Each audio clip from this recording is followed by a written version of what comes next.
త్రివర్యులు శ్రీ నారా లోకేష్ గారిని మాట్లాడవలసిందిగా కోరుతున్నాం.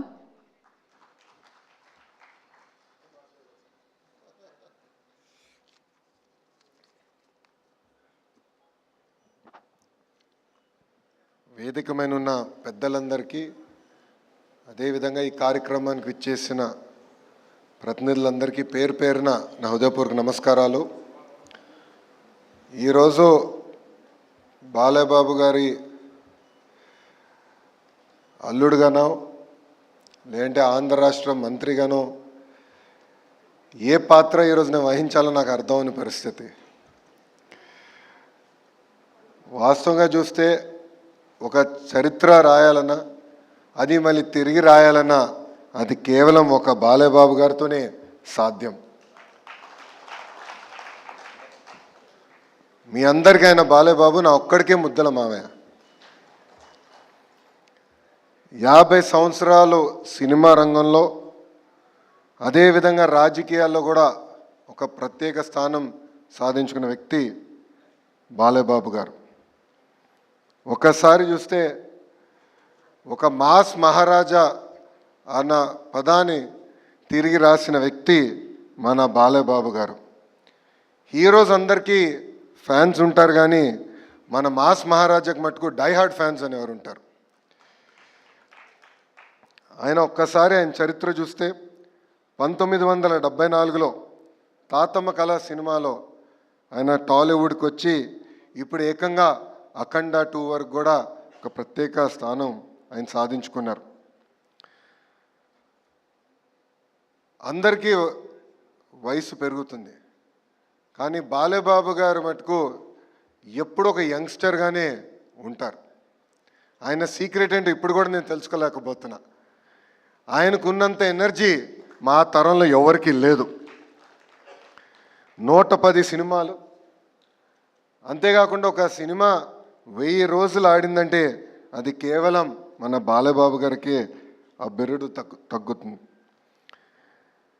ఒకే జానర్ కాదు, మైథాలజీ కానీ, ఫోక్లోర్ కానివ్వండి, హిస్టారికల్ కానివ్వండి, devotional, socio fantasy, biopic, science fiction, ఏ పాత్ర వహించినా కూడా మన బాలయ్యబాబు గారు దానికి జస్టిస్ చేస్తాం జరిగింది. మనం ఒక్కసారి చూస్తే గౌతమిపుత్ర శాతకర్ణిలో మీసం మెలేస్తాం కానివ్వండి, లేదంటే ఒక సింహంలాగా అఖండాలో ఆయన గర్జిస్తాం కానివ్వండి, అది కేవలం ఒక బాలయ్యబాబు గారితోనే సాధ్యం. నా పాదయాత్రలో ఆయన డైలాగులు నేను చాలా వాడా. ఆ రోజు ఎందుకు వాడానంటే అక్కడ బాలయ్యబాబు గారు లేరు కనుక. కానీ ఈరోజు ఆయన ముందల ఆ డైలాగులు మళ్ళీ నేను వాడే పరిస్థితి ఉండదు. బాలయ్యబాబు గారు ఏంటంటే ఒక ప్రొడ్యూసర్ కానివ్వండి, ఒక డైరెక్టర్కి ఒక డ్రీమ్ యాక్టర్. ఆయన ఎప్పుడూ ఇండస్ట్రీ గురించే ఆలోచించే వ్యక్తి. కోవిడ్ వచ్చినప్పుడు కూడా ఏకంగా సినిమా రంగమే ఒక సంక్షోభంలో ఉంటే ఆయన స్టార్ట్ చేసిన సినిమా ఎన్ని ఇబ్బందులున్నా పూర్తి చేస్తాం కూడా ఆనాడు జరిగింది. అంతేకాకుండా ఇప్పుడు ఓటీటీ ఏరా కూడా చూస్తున్నాం. నాకు బ్రహ్మిణి చెప్పింది, ఒక టాక్ షో చేయాలనుకుంటున్నారు. నేను అప్పుడు అనుకున్నా, ఇది సాధ్యమా? మాస్ మహారాజా ఒక టాక్ షో చేయగలుగుతారా, అది సాధ్యమా అని అనుకున్నా. కానీ మనందరం చూసాం, ఆ అన్స్టాపబుల్ టాక్ షో ఏకంగా ఆ ఓటీటీ ప్లాట్ఫామ్లో నంబర్ 1 స్థానం కూడా సాధిస్తాం జరిగింది. బాలయ్యబాబు గారు ఒక బోలా శంకరుడు. మనసులో ఏమున్నా ముఖమైన సూటిగా చెప్పే వ్యక్తి, ఎప్పుడు ఏమీ దాచుకోరు. అందుకే సినిమా ఇండస్ట్రీ మొత్తం ఆయనతో నిలబడుతుంది.